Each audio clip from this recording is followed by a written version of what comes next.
आलोक law classes से मैं प्रणीत पाराशर। हम लोग आईपीसी का चैप्टर 14 पढ़ रहे हैं। इस चैप्टर में हम लोक स्वास्थ्य क्षेम सुविधा शिष्टता एवं सदाचार पर प्रभाव डालने वाले अपराधों के बारे में बात कर रहे हैं। आज का जो हमारा टॉपिक है वो शिष्टता और सदाचार से संबंधित है। शिष्टता और सदाचार पर प्रभाव डालने वाले अपराधों के बारे में बात करेंगे। इस टॉपिक में मैंने 4 सेक्शनों को रखा था। जो मेरा इंट्रोडक्शन वीडियो था उसमें सेक्शन 292 से लेकर 24 तक, फिर 294A। पर मुझे ऐसा लगा कि 292 एक बड़ा सेक्शन है और उसे लेकर लोगों के मन में काफ़ी भ्रांतियां भी हैं, तो मैंने आज का वीडियो पूरा केंद्रित किया 292 पर। रिमेनिंग सेक्शन को हम नेक्स्ट वीडियो में कंप्लीट करेंगे और वो चैप्टर भी पूरा करेंगे। तो आज हम बात कर रहे हैं सेक्शन 292 की। पहले मैं इस सेक्शन को, जो इसका बड़ा सा स्वरूप है सेक्शन का, उसमें उसको समरी कर देता हूं। मैं आपको बताता हूं कि उसमें क्या क्या चीजें बताई जाएंगी। इस सेक्शन में 2 सब सेक्शन है, माने 2 उपधाराएं हैं। पहली जो उपधारा है वो आपको बताएगी कि अश्लीलता क्या होती है, किन वस्तुओं को अश्लील वस्तुएं कहा जाता है, किस बात को अश्लील बात कहा जाता है, ये आपको पहला सबसेक्शन बताएगा। दूसरा सबसेक्शन है, उसके 5 पार्ट हैं। वो पांचों भाग ABCDE, ये पांचों भाग बताएंगे कि अश्लीलता से संबंधित कौन से अपराधों को 292 में शामिल किया गया है। ओके। फिर इस सेक्शन में एक पैराग्राफ आएगा जो कि पनिशमेंट की बात करेगा, दंड का प्रावधान देगा। और आखिरी में इसमें 2 अपवाद दिए गए हैं कि किन बातों को या किन चीजों को हम अश्लील नहीं मानेंगे। बात क्लियर हुई? तो इस तरह से पहला जो आपकी उपधारा 1 है वो क्या क्या बताएगी कि क्या अश्लील वस्तुएं होती हैं, अश्लीलता क्या होती है, किन चीजों को हम अश्लील चीजें बोलेंगे, कब कोई चीज अश्लील बनती है, कब नहीं होती, यह हमें उसमें जानना है। ये उपधारा 1 में जानेंगे। उपधारा 2 में हम अश्लीलता से संबंधित 5 अपराधों के बारे में बात करेंगे। फिर इसी उपधारा 2 के आखिरी में पनिशमेंट की बात की गई है और आखिरी में 2 अपवाद दिए गए हैं। अब हम सबसे पहले समझते हैं 292 के टाइटल को। इसके टाइटल में लिखा है अश्लील पुस्तकों आदि का विक्रय आदि। इसमें ही 2 जगह पर आदि शब्द का यूज किया है, क्योंकि अश्लील पुस्तकों को ही सिर्फ शामिल नहीं किया गया इस धारा के अंतर्गत। इस धारा में अश्लील पुस्तकों के साथ में करीब 8 चीजें शामिल की गई और 9वें नंबर पर उन्होंने बोला कि अन्य वस्तुएं भी इसी तरह की अश्लील वस्तुएं मानी जाएंगी। तो मैं जिनके नाम आपको पढ़ूंगा सेक्शन जब बताते समय, तो वो करीब 8 चीजें आपको क्लियरली बताई गई हैं और 9वें नंबर पर इसी तरह की अन्य वस्तुओं का भी नाम दिया गया है। ठीक है। तो हम अश्लील पुस्तकों आदि इसलिए शब्द यूज किया गया, पुस्तकों के साथ और चीजें भी हैं। विक्रय आदि में इसलिए कि सिर्फ विक्रय को ही शामिल नहीं किया गया अपराध की श्रेणी में। यहां विक्रय के साथ भाड़े पर देना, वितरण करना, सर्कुलेट करना, परिचालित करना, उसका लोक प्रदर्शित करना, कहते हैं कि अश्लीलता का प्रदर्शन करना पब्लिक के सामने, उसको अपराध बताया गया है। इस तरह से 5 प्रकार बताए गए विक्रय के साथ में: बेचना, भाड़े पर देना, वितरित करना, लोक प्रदर्शित करना, परिचालित करना। और उसके साथ में भी अगर आप पढ़ोगे, आयात करना ऐसी वस्तुओं का, निर्यात करना, आगे सब मिल जाएगा। ठीक है ना। और उनका प्रवहन करना, ये सारी बातें भी अपराध की श्रेणी में शामिल की गई है। इसलिए 292 में दोनों चीजों के लिए आदि शब्द का यूज किया गया, सिर्फ पुस्तक नहीं, सिर्फ विक्रय नहीं।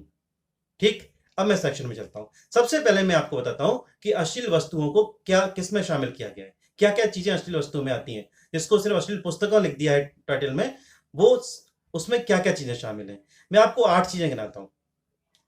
अश्लील पुस्तक पुस्तिकाएं, माने बुक्स एंड पैम्पलेट्स। फिर तीसरे नंबर पे कागज, लेख, कागज का मतलब पेपर, लेख का मतलब राइटिंग, रेखा चित्र, रंग चित्र, ड्राइंग एंड पेंटिंग। उसके बाद रूपण और चित्रण, तो उन्होंने रूपण को बोला रिप्रेजेंटेशन। और आकृति, आकृति का मतलब फिगर, चित्रण, आकृति, उसको बताया। ये हो गई 8 बातें। और अन्य वस्तुएं, जिसमें उपरोक्त में हो सकता है सारी चीजें शामिल हो जाए या उनमें से कुछ चीजें ली जाए, या अन्य प्रकार की, इसी प्रकार की अन्य वस्तुएं भी अश्लील वस्तुओं का स्वरूप ले सकती हैं, अश्लील वस्तुएं हो सकती हैं। तो जब कभी भी इस सेक्शन में या अन्यथा आप अश्लील वस्तुएं पढ़ेंगे तो आप अश्लील वस्तुओं के अंतर्गत इन चीजों को शामिल करेंगे। ठीक है। मैं फिर रिपीट करता हूं: पुस्तक पुस्तिका, कागज लेख, रेखा चित्र रंग चित्र, रूपण और रूपण के साथ आकृति, उसके साथ में अन्य वस्तुएं। ठीक है, इस तरह से ये वस्तुएं अश्लील वस्तुएं बोली गई हैं। अब हम बहुत इंपॉर्टेंट बात पढ़ते हैं, इसमें लोगों को बड़ा डाउट रहता है कि अश्लीलता क्या है। तो इसी सेक्शन में बताया उन्होंने इन सारी चीजों को, जो मैंने आपको 9 चीजें अभी बताई, 9वां नंबर तो अन्य के लिए है, 8 चीजें आपको बताई और अन्य, उन सभी चीजों को अश्लील कब समझा जाएगा, बहुत इंपॉर्टेंट बात, तब समझा जाएगा। इसमें 3 चीजें आपको याद रखनी है। सबसे पहली बात, वो कामोद्दीपक हो। कामोद्दीपक का मतलब जो आपको थोड़ा सा अनकंफर्टेबल कर दे, आप देखने से आपके मन में बुरे विचार उठें, आपके मन में गलत विचार पैदा हो, उसका उद्दीपन हो। उद्दीपन माने जगना। ठीक है, काम का मतलब इंग्लिश में देखेंगे, इंग्लिश में देखेंगे सिर्फ काम को, तो सेक्स। तो ऐसी बुरी चीजों के बारे में आपके मन में कोई चीज पैदा होना, कोई भावना पैदा होना, उसे कहते हैं कामोद्दीपक। तो ये जो वस्तु है, अश्लील वस्तु जो मैंने आपको गिनाई, अगर वो कामोद्दीपक है तो वो अश्लील है, नंबर 1। नंबर 2, कामुक व्यक्तियों के लिए रुचिकर। जो व्यक्ति उस तरह की मेंटालिटी रखते हैं उनके लिए रुचिकर हो। मेंटालिटी बहुत इंपॉर्टेंट है इस सेक्शन के अंदर, मैं आपको बहुत बताऊंगा, इसमें काफी चीजें इस तरह की बताऊंगा, इसमें मेंटालिटी बहुत इंपॉर्टेंट हो जाती है। माने कोई चीज किसी किसी पर्सन के लिए हो सकता है कि उसकी मेंटालिटी को देखते हुए वो ऐसी जगह पर रहता है, ऐसे वातावरण में रहता है, वहां उसके लिए कोई वस्तु अश्लील न हो सकता है, पर वो वही वस्तु कहीं किसी अन्य व्यक्ति के लिए अश्लील हो सकती है। तो मेंटालिटी बहुत इंपॉर्टेंट है, इसलिए वो बोला कि कामुक व्यक्तियों के लिए जो रुचिकर हो, जिसमें वो रुचि लेते हो, ऐसे लोग, ऐसे ऐसे ऐसे विचारों के लोग रुचि लेते हो, उसे हम कहेंगे अश्लील वस्तुएं। ठीक है, अश्लील माना जाएगा उसको। तीसरी बात इन्होंने बताई कि जो क्या करता हो, उन व्यक्तियों को दुराचारी और दुष्ट बनाए, जो ऐसी, जो आपको ऊपर मैंने वस्तु बताई, ऐसी वस्तुओं को उन्होंने पढ़ा है या फिर उसको सुना है या उसके बारे में देखा है, और ऐसी सुसंगत परिस्थितियां बनती हैं जिनको ध्यान में रखते हुए यह संभाव्यता है कि वो उन व्यक्तियों को, जो एक सामान्य व्यक्ति हैं, उन व्यक्तियों को भी ये सब चीजें अगर दिख जाती हैं इस तरह की, तो वो दुराचारी और दुष्ट बन जाएं, ऐसी संभावना है। उन वस्तुओं को अश्लील माना गया है। क्लियर हुई बात? तो अश्लील क्या है? अश्लीलता जो कामोद्दीपक हो, जो बुरे विचारों को पैदा करने वाली चीज हो। दूसरी बात, कामुक व्यक्तियों के लिए रुचिकर हो। और तीसरी बात, जो इन वस्तुओं को देखे तो वो दुराचारी दुष्ट बन जाए। ठीक है ना, उस तरह के विचार उसके मन में पैदा हो जाए, इन चीजों को पढ़ के, सुन के, देख के, या ऐसे सर्कमस्टांसेस उसके सामने आ जाए जिससे वो दुराचारी दुष्ट हो जाए इन्हीं अश्लील वस्तुओं की वजह से, उसे हम बोलेंगे अश्लील है वो। करेक्ट? ये 2 कॉन्सेप्ट अगर आपने समझ लिए तो फिर पूरे चैप्टर में, पूरे इस धारा में ऐसी कोई चीज नहीं है जो आपको प्रॉब्लम कर जाएगी। क्लियर हुई? चलिए अब अपन चलते हैं उपधारा 2 पे। उपधारा 2 में उन्होंने 5 प्रकार के अपराध बताए इन चीजों को लेते हुए। सबसे पहली बात, जो अश्लील वस्तुएं आपको गिनाई गई, जो मैंने आपको गिनाई अश्लील वस्तुएं, ठीक है, उन वस्तुओं को अगर कोई बेचेगा, गिनना, विक्रय के साथ में कितनी चीजें जोड़ी गई हैं? बेचना, भाड़े पर देना, वितरित करना, लोक प्रदर्शित करना, परिचालित करना। सुन लीजिए, बेचना मतलब विक्रय, आप जानते हैं, ऐसी वस्तुओं को, अश्लील वस्तुओं में बार बार नहीं बताऊंगा, 8 आप चीजें जो मैंने आपको गिनाई वो आप ध्यान रखोगे, वही अश्लील वस्तु है। मैं बार बार अश्लील वस्तु शब्द का ही यूज करूंगा, और आप समझ जाना कि मैं उन 8 चीजों की, 8-9 चीजों की बात कर रहा हूं। 9 बात तो अन्य के लिए है, लेकिन 8 चीजों की बात कर रहा हूं। ठीक है, तो उसने बोला कि ऐसी वस्तुओं को बेचेगा, भाड़े पर देगा, वितरित करेगा, लोक प्रदर्शित करेगा और परिचालित करेगा। बेचना आप जानते हैं, भाड़े पर देना माने किराए पर देना, उससे भी पैसा आएगा। वितरित करना, डिस्ट्रीब्यूट करना, किसी आदमी का उद्देश्य अश्लीलता फैलाना है और उसके लिए ऐसी वस्तुओं को वो वितरित कर रहा है। तीसरी बात, लोक प्रदर्शित करना। लोक प्रदर्शित करना, अश्लीलता को प्रदर्शन करना। कौन किस तरह प्रदर्शन करना, मैंने आपको बता दिया अश्लीलता क्या होती है। ठीक है ना, तो लोगों के मन में कामोद्दीपक बन हो जाए, या फिर जो कामुक व्यक्ति उसमें रुचि लें, या फिर किसी को दुष्ट दुराचारी बनाए, ऐसी वस्तुओं का लोक प्रदर्शन करना। सर्कुलेट करना, परिचालित करना। सर्कुलेट करने का मतलब न तो बेच रहा है, न भाड़े पर दे रहा है, वो तो सर्कुलेट कर रहा है, एक से दूसरा, दूसरा तीसरा, तीसरा चौथा, ऐसे सर्कुलेट करना, ऐसी सामग्री को, ऐसी वस्तुओं को। ये उपधारा 2 के पहले अपराध बताए गए, फर्स्ट अपराध इसमें बताएगा। उक्त, अच्छा ये अकेला इतना हो गया, परिचालित करेगा। और एक काम इसी में ही, एक और बात बताई, उक्त प्रयोजन के लिए, माने बेचने, भाड़े पर देना, वितरित करना, लोक प्रदर्शित करना, परिचालित करने के लिए क्या कर रहा है? ऐसी वस्तुओं को रचेगा, उत्पादित करेगा, अपने कब्जे में रखेगा। 3 बातें और हो गई। ठीक है, तो उपधारा 2 का जो पहला पॉइंट है वो अपने आप में ही दो बातों को शामिल करता है। ऐसी अश्लील वस्तुओं को बेचना, भाड़े पर देना, वितरित करना, परिचालित करना, लोक प्रदर्शित करना, और इसी प्रयोजन से माने बेचने, भाड़े पर देने, वितरित, लोक प्रदर्शन और परिचालित करने के प्रयोजन से क्या कर रहा है, उसको रचेगा, उसको तैयार करेगा, उसको प्रिपेयर करेगा, बनाएगा और उत्पादित करेगा, उसका प्रोडक्शन करेगा या अपने कब्जे में रखेगा। ये हो गया उपधारा 2 के अंतर्गत पहले प्रकार का अपराध। अब दूसरे प्रकार के अपराध में आते हैं। पूर्वोक्त प्रयोजन के लिए, प्रयोजन वही है, बेचना, भाड़े पर देना, वितरित करना, लोक प्रदर्शित करना, परिचालित करना। इस प्रयोजन के लिए उक्त सामग्री कौन सी, अश्लील वस्तुएं, उक्त सामग्री को आयात करेगा, निर्यात करेगा, प्रवहन करेगा। आयात निर्यात समझ में आता है, एक्सपोर्ट इंपोर्ट करेगा। प्रवहन माने कन्वे करना माने एक जगह से दूसरी जगह ले जाएगा। ठीक है, जानते हुए करेगा, इंटेंशनली। यह बात आई कि ये सब काम कैसे कर रहा है, आयात ने ऐसे नहीं किसी ने भर दिया, अपन को मालूम ही नहीं, अपन ले जा रहे, नहीं, वो अपराध इसमें नहीं आएगा 22 में।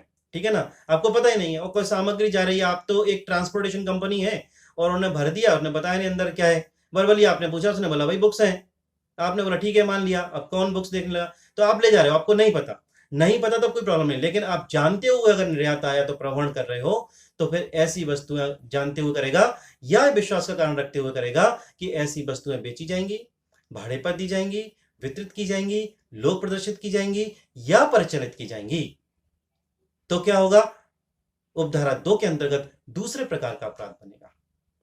अब हम उपधारा 2 में तीसरे प्रकार के अपराध पर चलते हैं।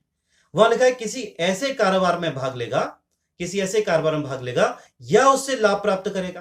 कैसा कारोबार, जिसके बारे में वह जानता है या विश्वास रखने का कारण है उसके पास कि उक्त अश्लील वस्तुएं पूर्वोक्त प्रयोजन के लिए, प्रयोजन आपको मालूम है कौन सा प्रयोजन, पूर्वोक्त प्रयोजन के लिए क्या की जाती हैं, रची जाती हैं। ऐसे कारोबार में भाग ले रहा है, ऐसे कारोबार में भाग लेगा या उससे लाभ प्राप्त करेगा कारोबार से जो पूर्वक प्रयोजन के लिए, माने वही कामोद्दीपन है, कामो व्यक्ति को रुचिकर है, ऐसी सामग्री के लिए बेचना, भाड़े पर देना, वितरित करना, प्रचारित करना, लोक प्रदर्शित करना, इसके लिए पूर्वक प्रयोजनों के लिए रची जाती हैं, उत्पादित की जाती हैं, कब्जे में रखी जाती हैं, आयात किया जाता है, निर्यात किया जाता है, प्रवहन किया जाता है, ठीक है ना, उसका लोक प्रदर्शित की जाती है, परिचालित की जाती है, सारी बातें।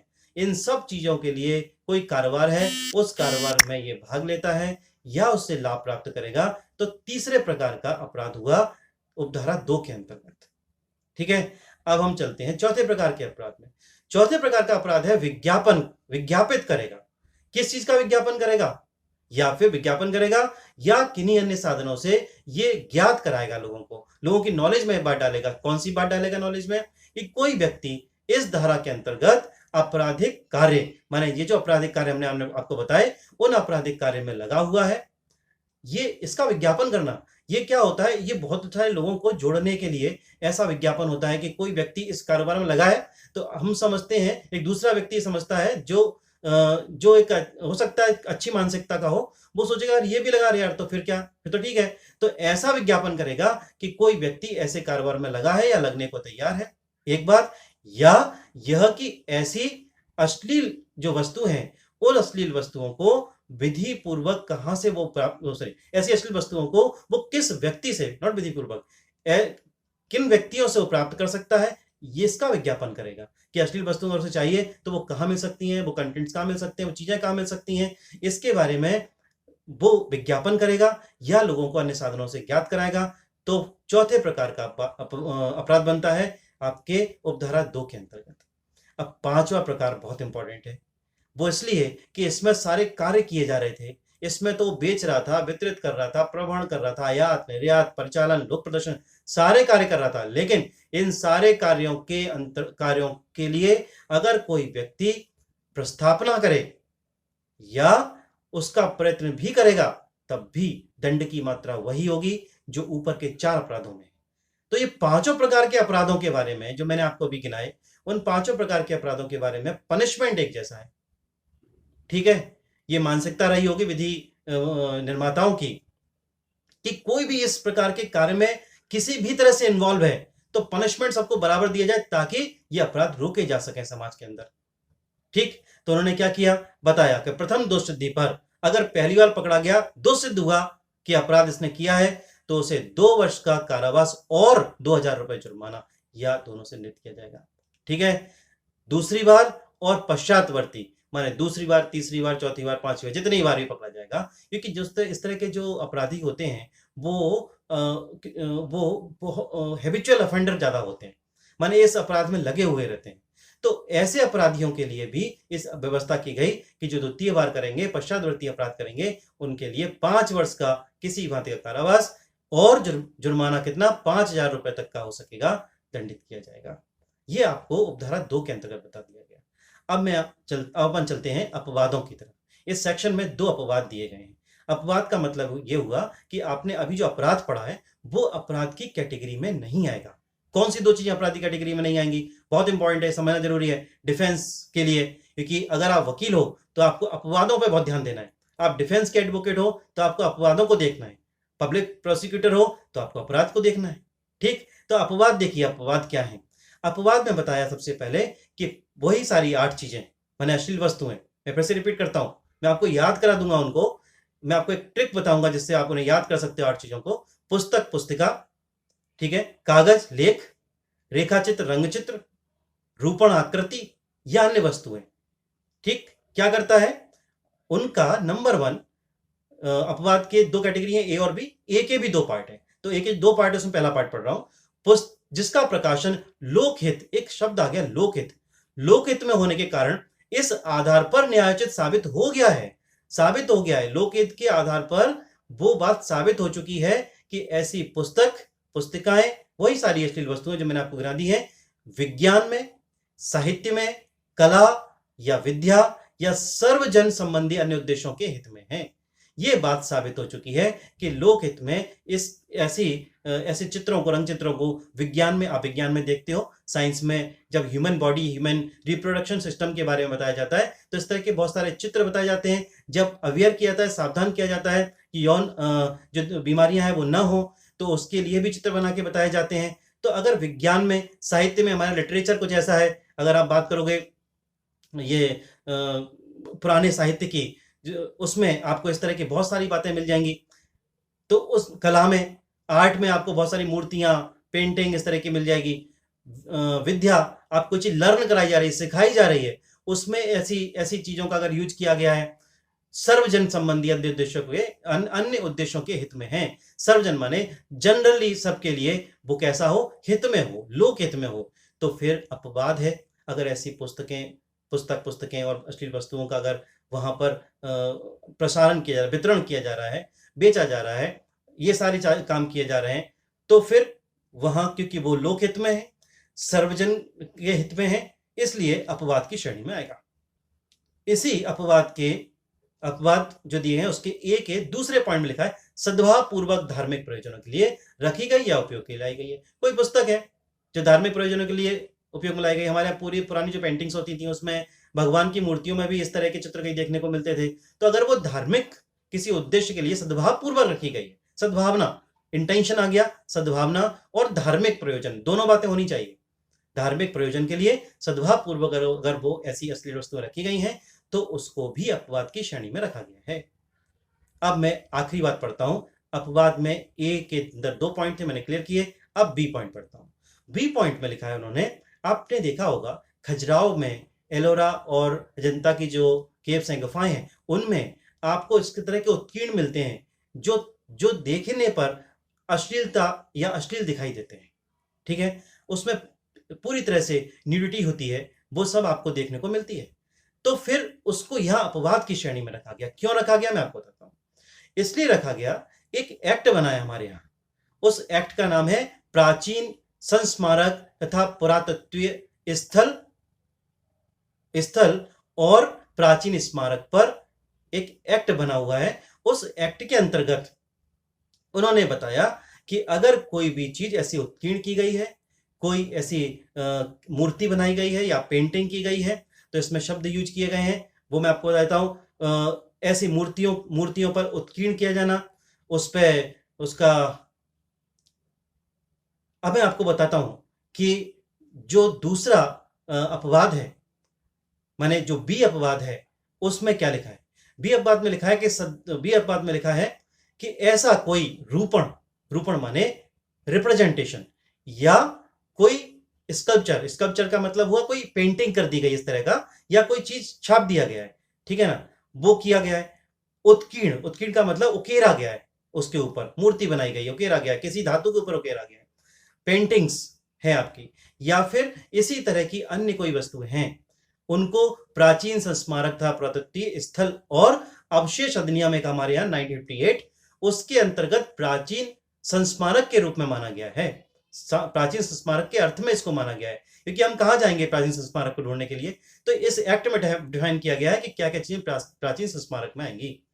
आपने देखेंगे खजुराहो में जो मंदिर हैं उन पर, एलोरा अजंता की जो गुफाएं हैं वहां पर, और दूसरी कई मंदिरों पर, साउथ में, नॉर्थ में कई ऐसे मंदिर हैं जहां पर इस तरह की आपको मूर्तियां दिखाई देंगी, ऐसी आपको वहां पर कलाकारी दिखाई देगी जो कहीं ना कहीं न्यूडिटी को लिए हुए है, जहां अश्लीलता जैसी दिखाई देती हैं वो, उनको लेकिन हमने बचाया क्यों है? क्योंकि वो हमारे प्राचीन स्मारक हैं, वो हमारी संस्कृति के बारे में बताते हैं। इसलिए हमने इस एक्ट के तहत 958 का जो एक्ट है, जो आपके एक्ट इसमें आईपीसी में दिया हुआ है अपवाद में, प्राचीन स्मारक एवं पुरातत्वीय स्थल और अवशेष अधिनियम 1958, इसके अंतर्गत जो प्राचीन स्मारक के अर्थ में आएंगे उनको हमने क्या माना है? उनको हमने अपवाद की श्रेणी में हम लेके आए हैं, ठीक है ना। इसी तरह से किसी मंदिर पर या उसमें मूर्तियों पर, मूर्तियों को ले जा रहे हैं, या तो मंदिर पर उत्कीर्ण है या कोई मूर्तियों को प्रवहन करने, उनको कन्वे कर रहे हैं, जैसे जगन्नाथ मूर्तियों को रथ ले जाता है, ऐसे कई जगह पर रथ से ले जाने का प्रचलन है धार्मिक हमारे ट्रेडिशन में। तो उसमें जो रथ है उस पर कोई चीज ऐसी उत्कीर्ण है, कोई ऐसी मूर्ति बनी हुई है, तो उसको भी हम किस श्रेणी में किस में माना है? हमने अपवाद माना है। ये उन चीजों पर जितनी चीजें उत्कीर्ण होंगी, जो भी वस्तुएं अश्लील वस्तुएं होंगी, उसको हम अश्लील नहीं मानते हैं, और अपवाद की श्रेणी में उस दिशा में अगर ऐसी वस्तुओं का विक्रय किया जा रहा है, भाड़े पर दी जा रही है, वितरण किया जा रहा है, उपरोक्त जो मैंने आपको बातें बताई वो सब किए जा रहे हैं, तो अपराध की श्रेणी में नहीं आएगा। 22 मिनट का वीडियो हो गया, लेकिन मुझे लगता है कि आपको सारी बातें क्लियर हुई होंगी। कोई डाउट है तो हम इस पर बात करेंगे।